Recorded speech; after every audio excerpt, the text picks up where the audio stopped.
नमस्कार दोस्तों, आज हम आपके लिए एक और बहुत दिलचस्प पंचतंत्र की कहानी ब्राह्मणी और नेवला लेकर आए हैं। एक बार देव शर्मा नाम के ब्राह्मण के घर जिस दिन पुत्र का जन्म हुआ, उसी दिन उसके घर में रहने वाली नकुली ने भी एक नेवले को जन्म दिया। देव शर्मा की पत्नी बहुत दयालु स्वभाव की स्त्री थी। उसने उस छोटे नेवले को भी अपने पुत्र के समान ही पाल पोसा और बड़धैया किया। वह नेवला सदा उसके पुत्र के साथ खेलता था। दोनों में बड़दधा प्रेम था। देव शर्मा की पत्नी भी दोनों के प्रेम को देखकर प्रसन्न थी, किंतु उसके मन में यह शंका हमेशा रहती थी कि कभी यह नेवला उसके पुत्र को न काट खाए। पशु के बुद्धि नहीं होती, मूर्खतावश वह कोई भी अनिष्ट कर सकता है। एक दिन उसकी इस आशंका का बुरा परिणाम निकल आया। उस दिन देव शर्मा की पत्नी अपने पुत्र को एक वृक्ष की छाया में सुलाकर स्वयं पास के जलाशय से पानी भरने गई थी। जाते हुए वह अपने पति देव शर्मा से कह गई थी कि वहीं ठहरकर वह पुत्र की देख रेख करे, कहीं ऐसा न हो कि नेवला उसे काट खाए। पत्नी के जाने के बाद देव शर्मा ने सोचा, नेवले और बच्चे में गहरी मैत्री है, नेवला बच्चे को हानि नहीं पहुंचाएगा। यह सोचकर वह अपने सोए हुए बच्चे और नेवले को वृक्ष की छाया में छोड़कर स्वयं भिक्षा के लोभ से कहीं चल पड़ा।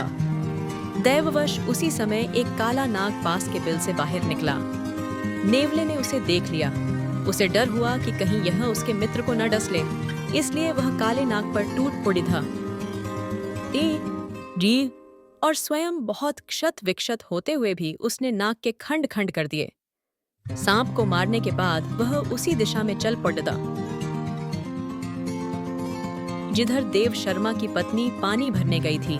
उसने सोचा कि वह उसकी वीरता की प्रशंसा करेगी, किंतु हुआ इसके विपरीत। उसकी खून से सनी देह को देखकर ब्राह्मण पत्नी का मन उन्हीं पुरानी आशंकाओं से भर गया कि कहीं इसने उसके पुत्र की हत्या न कर दी हो।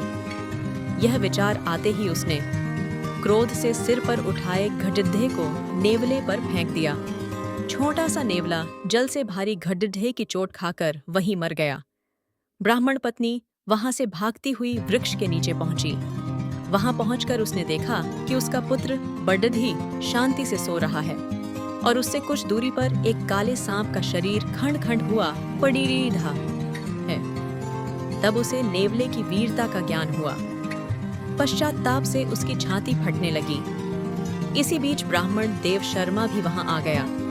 वहां आकर उसने अपनी पत्नी को विलाप करते देखा तो उसका मन भी सशंकित हो गया, किंतु पुत्र को कुशलपूर्वक सोते देख उसका मन शांत हुआ।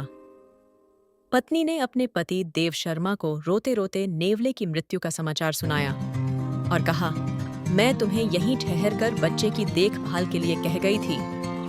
तुमने भिक्षा के लोभ से मेरा कहना नहीं माना, इसी से यह परिणाम हुआ। इस कहानी से हमें शिक्षा मिलती है कि बिना विचारे जो करे सो पाछे पछताए। अगर आपको कहानी अच्छी लगे तो चैनल को लाइक और सब्सक्राइब करना न भूले। धन्यवाद मित्रों।